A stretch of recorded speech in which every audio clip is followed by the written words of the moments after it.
Hey, what's up, people? Today I'm going to be reviewing the Dao De Ching and giving a brief summary on what it is, what it's about.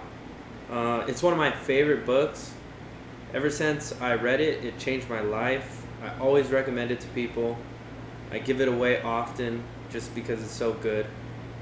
Um, yeah, this is a great first start because it's really one of my favorite fundamentals of Eastern philosophy. Eastern philosophy has a lot of different things like Confucius, Buddhism, and the things Indian people believe with the Bhagavad Gita.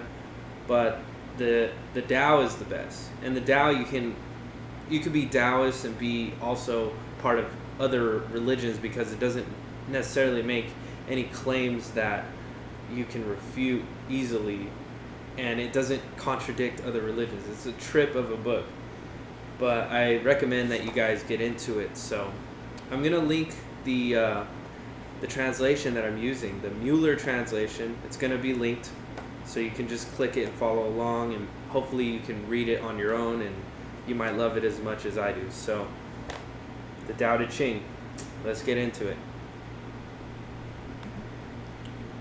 All right. So, it was written in the 4th century in China. It was written by Lao Tzu, or Old Master, as the name translates. It's one of the two main Taoist texts. So the other one is called the Xuanxi. It's a more comedic text, and it's filled with stories, as opposed to the Tao, which is 81 poems. One of the advantages of the Tao is that it's easy to read because it's just 81 poems. You could read it, while on the restroom, or you could read it at night. You can just pick it up and put it down. It's really nice for that reason. Tao means way, Te means virtue, and Ching means classic or great book. So it could be the great book of the virtuous way. It could be the classic way to virtue. When you're translating Chinese, it can really vary from translation to translation. And if you look at other translations of the book, you'll see different meanings and maybe sides that you hadn't seen before. So in the Tao Te Ching, there's different concepts that they go over. One of the concepts they address is your perception of the world. Another concept that they address would be practical advice. They have unattached action. They have concepts of governing. They have concepts of having awe and reverence for the way.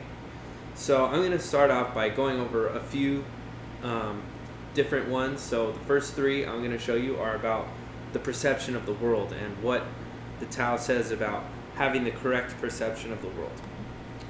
So in the first poem it says, "The way that can be followed is not the eternal way. The name that can be named is not the eternal name. The nameless is the origin of heaven and earth, while naming is the origin of the myriad of things. Therefore, always desireless, you see the mystery. Ever desiring, you see the manifestations. These two are the same. When they appear, they are named differently. The sameness is the mystery, mystery within mystery, the door to all marvels." So right off the bat, the Tao is saying, hey, the way that can be followed is not the eternal way. Another translation I've seen is, the name that can be named is not the eternal name. So in this one, it's saying that before we came up with names, we were all one.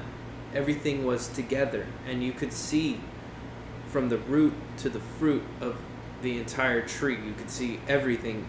And then when we started to add names is when we had the many things, the origin of the 10,000 things, which is what it says in other translations.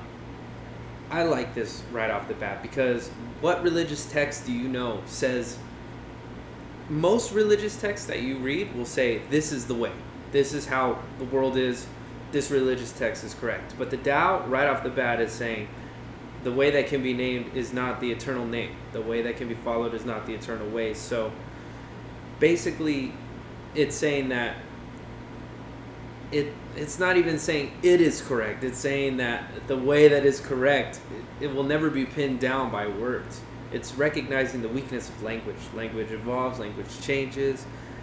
Through time, we lose the meaning of things. So The Tao, right off the bat, is just super genius. It just tells you, hey, look, this is one of the ways, and when you get rid of your desires, you're going to start to see things that you normally couldn't see.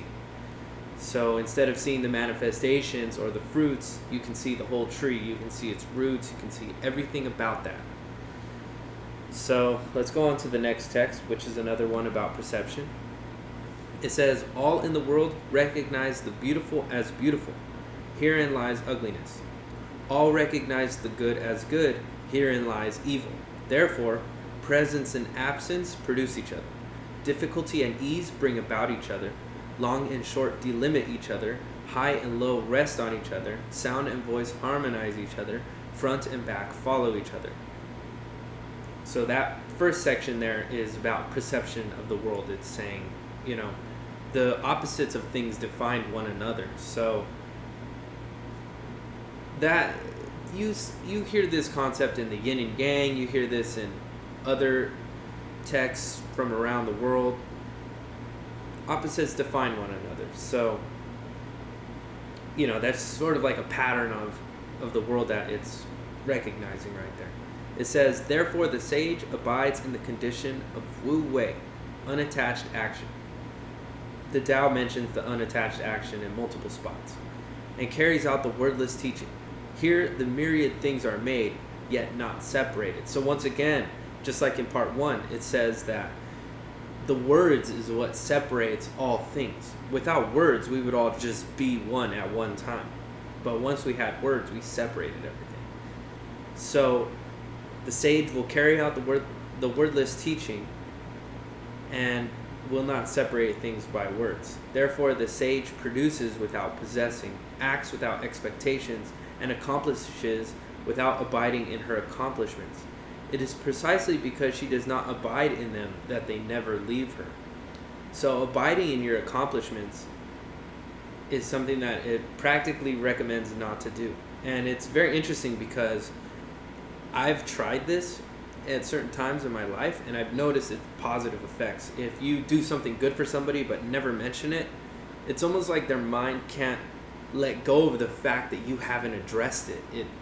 When you do something good for somebody but don't address that you've done that good thing, it drives them crazy on the inside because they're like, when are we going to have this conversation of this good thing that he has done? And then if you never have that conversation, then it's almost like it just becomes part of who you are as a good person. So this is number 45, another one about perception. It says, great perfection seems flawed, yet functions without a hitch. Great fullness seems empty, yet functions without exhaustion. Great straightness seems crooked. Great skill seems clumsy. Great eloquence seems stammering.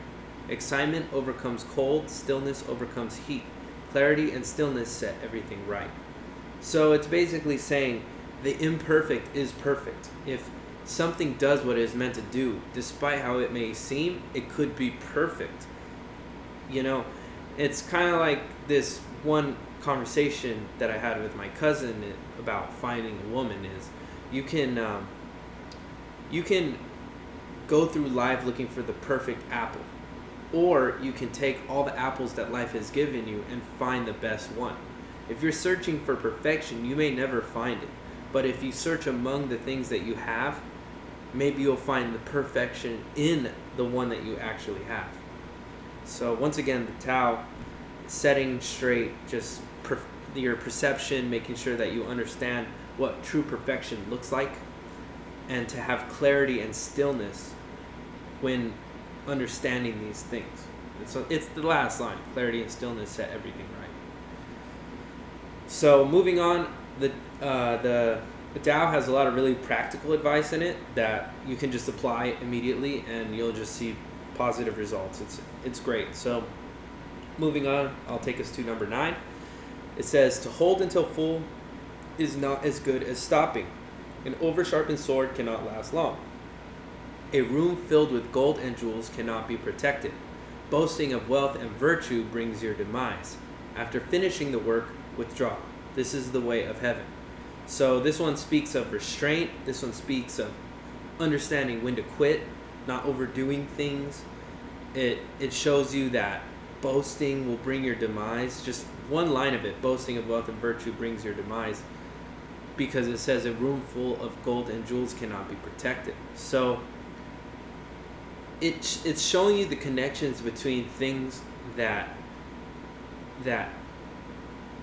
you might not see the connection of if you start to name things. This is like connected to number one, in that both a room full of gold and jewels cannot be protected. If you value things, other people will see that you're valuing that thing, and it speeds along the process. Or an over-sharpened sword cannot last long. In other translations, it says an over-sharpened sword becomes brittle and breaks. So once again, having restraint, not overdoing things, that's what I gained from number 9. But there's many ways to interpret a lot of these. So 23. To speak little is natural. Therefore, a gale does not blow a whole morning, nor does a downpour last a whole day. Who does these things? Heaven and earth. If even heaven and earth cannot force perfect continuity, how can people expect to? Therefore, there is such a thing as aligning one's actions with the way. If you accord with the way, you become one with it. If you accord with virtue, you become one with it. If you accord with loss, you become one with it. The way accepts this accordance gladly. Virtue accepts this accordance gladly. Loss also accepts accordance gladly. If you are untrustworthy, people will not trust you. So this one has one of the many allusions to nature, and it's saying that you don't have to speak little is natural. You don't have to blow all day like the wind. It's saying to align yourself with nature, which is a tenet that's in a lot of different religious texts, but it's in this one as well. So you got to live in accordance with nature, accordance with heaven and earth. You have to accept things gladly. The way accepts this accordance gladly, virtue accepts this accordance gladly, and loss also accepts accordance gladly.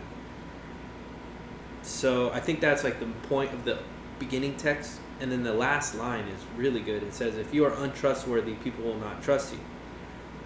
I've seen another translation which was super good. It said, he who does not trust enough will not be trusted. So it just further reinforces the importance of trust and accepting things you can't control. Another good one from the Tao, obviously. 33. If you understand others, you are smart. If you understand yourself, you are illuminated. If you overcome others, you are powerful. If you overcome yourself, you have strength. If you know how to be satisfied, you are rich. If you can act with vigor, you have a will. If you don't lose your objectives, you can be long-lasting. If you die without loss, you are eternal. So this one talks about just straight up wisdom. If you understand yourself, you are illuminated. It's much better to be in charge of yourself and in control of yourself. This whole poem is about restraint and self-control. If you know how to be satisfied, you are rich. I mean, who doesn't want to be rich? Obviously, everybody wants to be rich. So learning how to be satisfied is a way of attaining richness within oneself. Later parts of the Tao talk about having a jewel within one's like soul or chest. Basically, the sage dresses in regular clothes, yet holds a sacred jewel within their heart. Moving on from this one, I think this one's pretty straightforward. 56. One who knows does not speak. One who speaks does not know. Close your holes, shut your doors. Okay, I don't know why it says close your holes. Soften your sharpness, loosen your knots, soften your glare, and merge with the everyday. This is called mysteriously attaining oneness. Though you cannot possess it, you are intimate with it. At the same time, distant. Though you cannot possess it, you are benefited by it and harmed by it. You cannot possess it, but are esteemed through it and humbled by it. Therefore, the world values you. So in the beginning half of this poem, it says, one who knows does not speak, one who speaks does not know. It's talking about a form of humbleness, a form of interacting with the world where you say less. It's almost like the wordless teaching again. It talks about the wordless teaching a few times in the Tao. It says to soften your glare, merge with the everyday. Don't be so sharp. Don't act like you know. Speak less. This is all very practical advice, really good. And I think the second half of this poem is talking about the way. Though you cannot possess the way, you are intimate with it, and at the same time distant. Though you cannot possess it, you are benefited by the way and harmed by the way. You are esteemed and humbled by the way. So, if you live in accordance with these concepts, the world will value you more if you learn how to flow with the way. A lot of the Tao is about flowing, which is, why it influenced Bruce Lee and a lot of other people. Moving on, 66. Another one that has like close ties with nature and uses the symbolism of nature. It says, the reason the river and sea can be regarded as the rulers of all the valley streams is because of their being below them. Therefore, they can be their rulers. So if you want to be over people, you must speak humbly to them. If you want to lead them, you must place yourself behind them.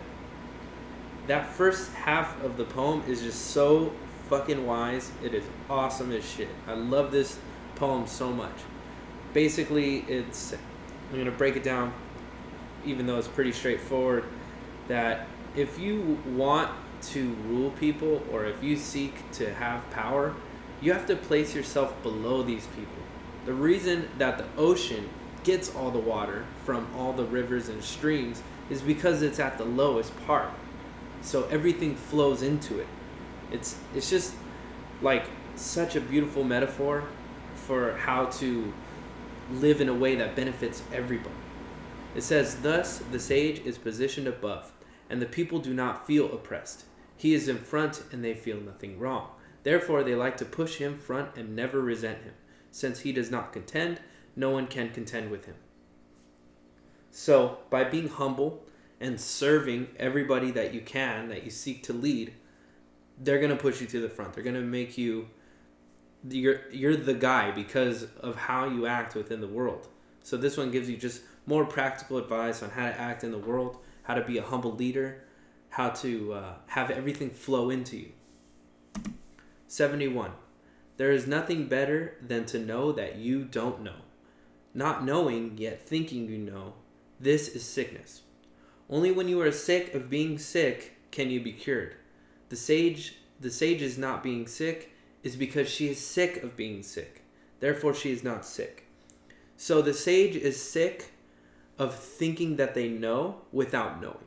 Or basically, there's nothing better than to know that you don't know. The sage knows what they don't know. Knowing what you don't know is something that a lot of people don't know how to address, and they've never confronted this idea. A lot of people will tell you, yeah, they know this, they know that, but knowing what you don't know, your cup is emptied, ready to be filled with knowledge. This one is just about wisdom in general. There's nothing better than knowing that you don't know, because you're a blank slate. You're ready to accept things like a child, which is the best way to accept things, without judgment, without preconceived ideas. You can get more of the information if you're approaching with an open mind. So I think that's what number 71 is getting at. It's a really good one as well. There's a lot of good text in the Tao that I just love. So moving on, I'm going to address unattached action, which is in the Tao. We go back to the second one, the second poem, and it says, therefore the sage abides in the condition of Wu Wei, unattached action, and carries out the wordless teaching. Here the myriad things are made, yet not separated. So I'm going to pull up other poems and just sort of read them off to you. I'm not going to have them on the screen, but they also talk about unattached action. So let's see here. Number 43 says, the softest thing in the world will overcome the hardest. Non-being can enter where there is no space. Therefore, I know the benefit of unattached action. The wordless teaching and unattached action are rarely seen. So it's talking about, doing actions without having a desire attached to them. If you can act without having desires attached to it, then you're never let down, you're never surprised, you're never worried about what comes of your actions because you're not doing things with expectations in mind. This acting without expectations is a really good one in order to be more content with your everyday life. You won't be angry at people, you won't be as happy because you don't really care, you're just doing what you do. Another one on here talking about Wu Wei would be number 48. In studying, each day something is gained. In following the way, each day something is lost. Lost and again lost until there is nothing left to do. Not doing, nothing is left undone. You can possess the world by never manipulating it. No matter how much you manipulate, you can never possess the world. So it's talking about by not addressing things, that is actually what you're doing with the Tao. Less is more. It's almost like a concept of minimalism, but it's the times that you don't speak, which are within the Tao, which are within the way. In following the way, it says each day something is lost. So, shedding off that dead weight. Let's move on to the next part of the presentation, which would be government.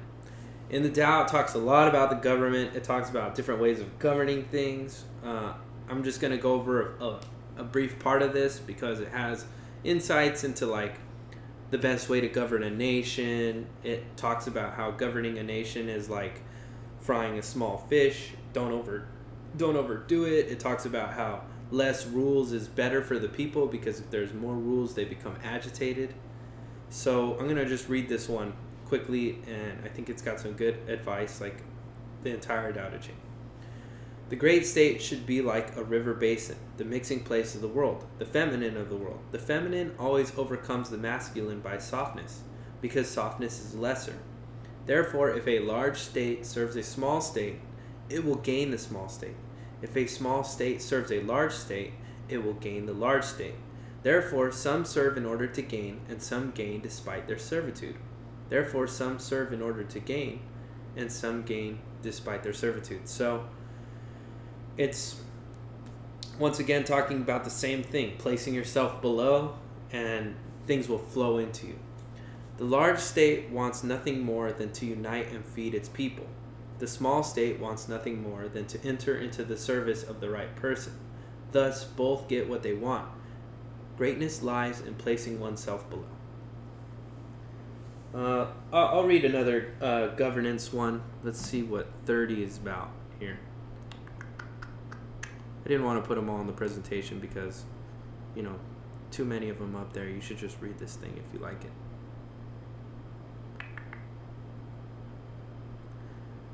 If you use the way as a principle for ruling, you would not dominate the people by military force.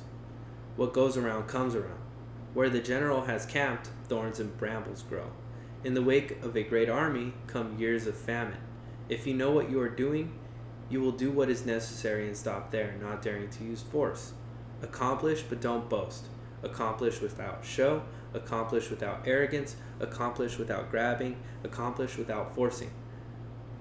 When things flourish, they decline. This is called non-way. The non-way is short-lived. So, let's move on to the next concept in this. The Tao has a lot of references to water, and a lot of the famous Bruce Lee quote where he's like, "Be like water." It's totally just from the Dao De Ching, which is, 2,500 years old. So, Bruce Lee, you're not really, you're just sort of regurgitating it for us, but it does sound really cool, and I like it.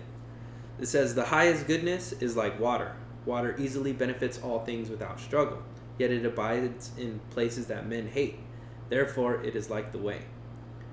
For dwelling, the earth is good. For the mind, depth is good. The goodness of giving is in the timing. The goodness of speech is in honesty. In government, self-mastery is good. In handling affairs, ability is good. If you do not wrangle, you will not be blamed." So it has a few other references to water, like when we went over the river flows into the ocean, and why placing yourself below allows things to flow into you. And then let's see here. additional themes. We have the theme of doing away with progress and enlightenment. Don't be trying to attain enlightenment. Don't be trying to have authority. Just do away with the concepts of scheming and cleverness, because they only bring about demise. It's in the Tao, 1920, 29, 48, just some examples. And then in the Tao, there's a lot of poems that are about awe for the way. Basically, like, they just talk about how great the way is. It's almost like this book is boasting without itself boasting. So I'm going to read one of them, which would be number 4. It's right in the beginning. And it sounds really cool, just to have awe for the way. It says, "The way is so vast that when you use it, something is always left. How deep it is. It seems to be the ancestor of the myriad of things. It blunts sharpness, untangles knots, softens the glare, unifies with the mundane. It is so full, it seems to have remainder. It is the child of I don't know who, and prior to the primeval Lord on high." So, the way is so vast, it is inexhaustible. These themes are in the book all throughout. So that about wraps it up for my presentation on the Tao. I hope that you enjoyed hearing about it. There's a lot of different translations, but the one that I have linked is the Mueller translation, and it's really good. It's free online. This is an ancient text, so you can get it on your phone. You can read it at night. I've read it in like just a couple hours, the whole thing, and it's just awesome. So I advise that if you are getting into it, just revisit it. And you can pair this up with your other religions like Christianity or Judaism or whatever you are. The Tao doesn't make claims that would disagree with any of those teachings. The Tao is literally just observations on life. It's poems. So anyways, thank you. I'm going to be posting more videos if you're into this type of thing. I'm going to be posting more book reviews. Just hit me up on all the channels like everybody else. You know what I mean? All right, thank you. Have a good day.